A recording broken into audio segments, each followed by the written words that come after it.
Saudara, penjabat Gubernur Papua Barat melantik 15 pejabat tinggi pratama, administrator, dan pengawas Pemprov Papua Barat di Auditorium PKK Kompleks Perkantoran Arafai Manokwari. Disaksikan PJ Sekda Yaakob Ponataba. Dalam sambutannya, penjabat gubernur mengatakan pelantikan dan mutasi jabatan adalah bagian dari kehidupan organisasi sebagai upaya peningkatan kapasitas kelembagaan, bagian dari pola pembinaan karir, serta upaya penyegaran dan peningkatan kinerja. Sehingga diharapkan para pejabat yang dilantik dan dimutasikan dapat segera memahami tupoksinya, menyesuaikan diri dengan unit kerja yang baru dan melaksanakan tugas dengan sebaik-baiknya, serta bekerja saling bersinergi antara pejabat dan staf yang pada akhirnya dapat memperlancar pelaksanaan tugas-tugas pemerintahan dan pelayanan kepada masyarakat.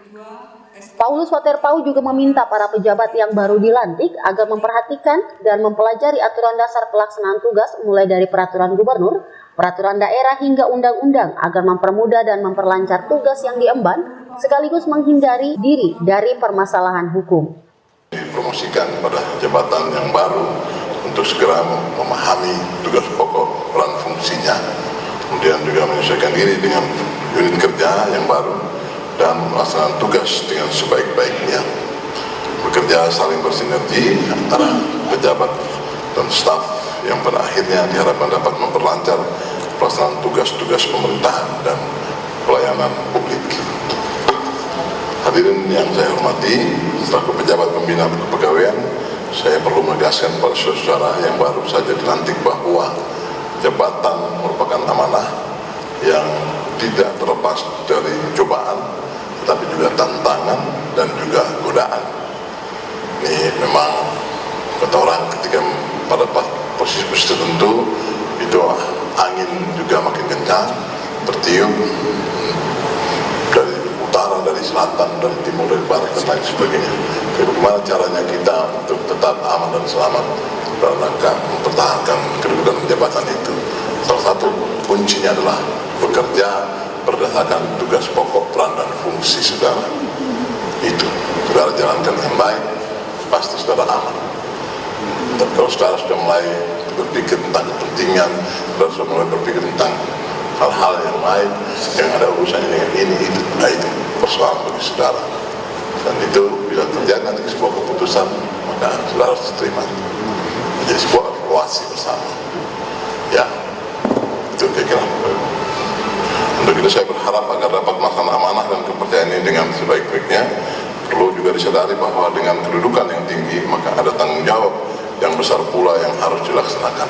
Tanggung jawab terhadap organisasi, penggunaan anggaran dan juga staf. Para jabatan tinggi pratama atau Eselon 2 Pemprov Papua Barat yang dilantik antara lain Otto Parorongan yang sebelumnya adalah Kepala Dinas Kesehatan, dilantik dalam jabatan baru sebagai Asisten 3 Bidang Administrasi. Albert Nako dilantik sebagai Kepala Dinas Perhubungan. Agustinus Rumbino yang sebelumnya adalah Kepala Biro Pemerintahan dilantik dalam jabatan baru sebagai Kepala Satpol PP. Sementara Octavianus Mayor yang sebelumnya sebagai Kepala Satpol PP dilantik dalam jabatan baru sebagai Kepala Biro Pemerintahan Pemprov Papua Barat. Beberapa pejabat administrator atau Eselon 3 yang dilantik antara lain Yakobus Ayomi yang sebelumnya adalah Kepala Dinas Kelautan dan Perikanan dilantik dalam jabatan baru sebagai Kepala Bidang Ideologi dan Karakter Bangsa pada Badan Kesbangpol Papua Barat. Robert Hamar dilantik dalam jabatan baru sebagai Penyusun Rencana Perundang-undangan pada Biro Hukum. Penjabat gubernur juga melantik sejumlah pejabat pengawas antara lain Sylvia Antonete Makabori sebagai Sekretaris Dinas Kehutanan, Erens Ngabalin sebagai Sekretaris Badan Penelitian dan Pengembangan Daerah, serta Erik Ayatanoi sebagai Kepala Badan Perhubungan Provinsi Papua Barat. Ari Armstrong, Biro Manokwari, CWM Channel.